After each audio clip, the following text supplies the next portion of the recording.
इसी बीच एक बड़ी खबर आपको बता दें, महाकुंभ में पहुंची एप्पल के को फाउंडर की पत्नी। बड़ी जानकारी, प्रयागराज में पहुंची एप्पल के को फाउंडर की पत्नी।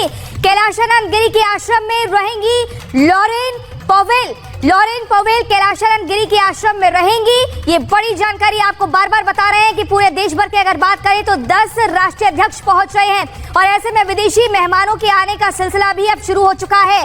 कैलाशानंद गिरी के आश्रम में पहुंचेंगी। ये देखिए एप्पल के को फाउंडर की पत्नी पहुंच चुकी है, वो तस्वीरें हम आपको दिखा रहे हैं और यहाँ पर शानदार तरीके से स्वागत भी किया गया। लेकिन ये देखिए, भारत की जब संस्कृति की बात करते हैं, आध्यात्मिकता की बात करते हैं तो विदेशी मेहमान भी इसके मुरीद हो जाते हैं और इसकी झलक इन तस्वीरों में देखने को मिल रही है।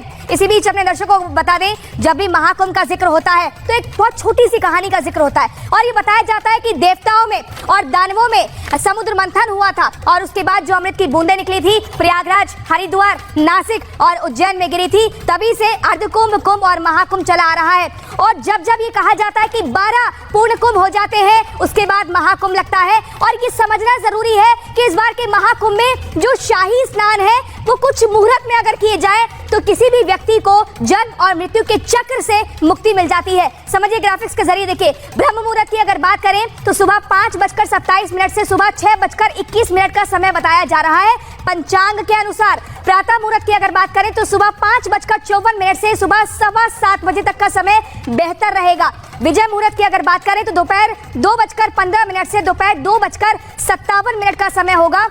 गोधूली मुहूर्त की अगर बात करें तो शाम 5:42 से शाम 6:09 तक का ये समय बेहतर माना जाता है। ऐसे में आपको बता दें, साधु संतों के पहुंचने का जमावड़ा शुरू हो चुका था बहुत पहले से ही। लाखों की तादाद में वो साधु संत पहुंचे हुए हैं जो इस महाकुंभ के बाद जंगलों में, हिमालय में विलुप्त हो जाएंगे और ये ऐसी साधना ईश्वर की करते हैं जिसमें इनका पहनावा, इनकी साधना सब कुछ अलग है, मुंह माया से एकदम अलग है। क्या कुछ साधु संत कह रहे हैं वो आपको सुनवाते हैं। आज भारत जब सांस लेता है तो अपने लिए नहीं बल्कि पूरे विश्व के लिए लेता है और फिर ये कुंभ मेला, यही सोच कि इस देश का संगम कैसे बचा रहे, इसी सोच को संगम के तट से एक भव्य, दिव्य, नव्य, सुरक्षित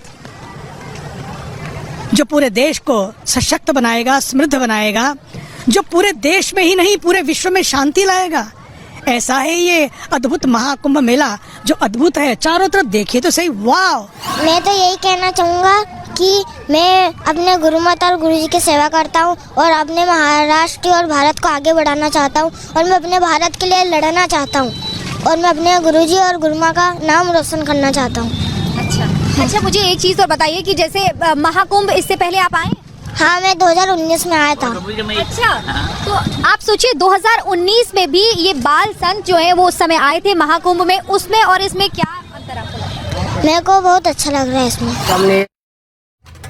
जब जब सनातनियों की एकता की बात होती है, हिंदुओं के महापर्व की बात होती है तो भारत देश में कोई भी राजनीति या सियासत बर्दाश्त नहीं कर पाता है। लेकिन इस पर विपक्षी खेमा आखिर क्या कुछ कह रहा है? क्यों ये कहा जा रहा है कि महाकुंभ में लोग अपने पाप धुलने के लिए जाते हैं, लेकिन अगर वो जाएंगे तो पुण्य कमाने जाएंगे, दान करने जाएंगे? आखिर सपा प्रमुख अखिलेश यादव क्या कुछ कह रहे हैं वो आपको सुनवाते हैं।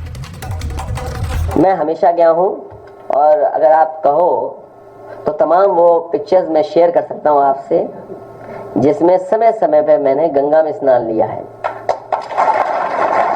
कम से कम वो भी शेयर करें जो दूसरों को कह रहे हैं कि गंगा में नहाओ।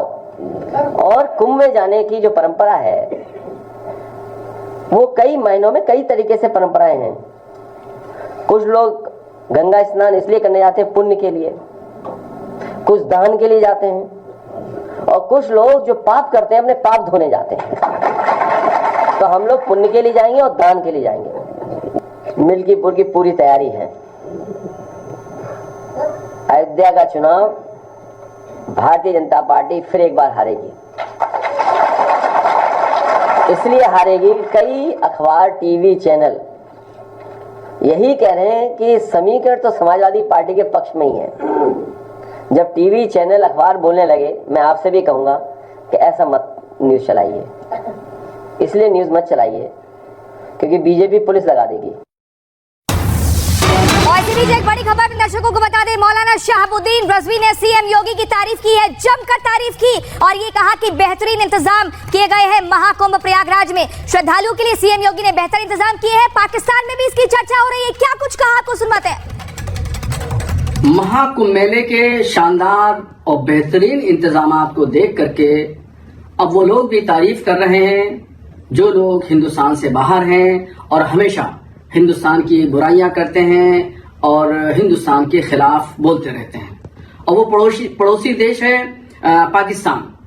पाकिस्तान की आवाम ने इंटरनेट मीडिया से जो कुंभ के मेले की तैयारियां, वहां के बेहतर इंतजामात और रख रखाव और सजावट जो देखी है, उस पर पाकिस्तान की आवाम खूब तारीफें कर रही है। तो ये मुख्यमंत्री योगी आदित्यनाथ जी के इंतजामात हैं। उन्होंने श्रद्धालुओं के रहने सहने खाने पीने की जो व्यवस्थाएं की हैं, उन व्यवस्थाओं की ये पूरी दुनिया कायल हो गई है, पूरी दुनिया तारीफ कर रही है।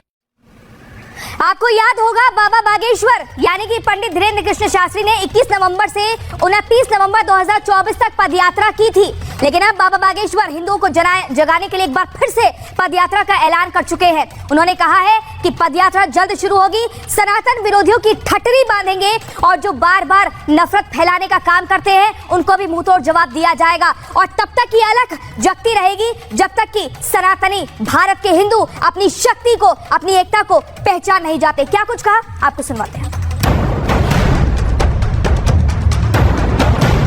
जगन्नाथपुरी में यहाँ से जहाँ तक प्रभु चाहेंगे पदयात्रा करके यहाँ के हिंदुओं को भी जगाएं। आपको याद होगा जब 21 नवंबर को बागेश्वर धाम से पंडित धीरेन्द्र शास्त्री पदयात्रा करते हुए ओरछा धाम के लिए निकले थे, तो सनातन विरोधियों में अलग ही खलबली मच गई थी।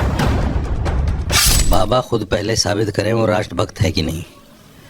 उनकी बहुत सारी वीडियो इस टाइप की हैं, जिस तरह के वो भाषण देते हैं, जिस तरह की वो बातें करते हैं, ऐसा लगता है कि पाकिस्तान की शय पे काम कर रहे हैं। सवाल ये है कि जो हिंदुस्तान में जन्मा है उसकी राष्ट्रभक्ति की पहचान आप करने वाले कौन होते हैं भाई।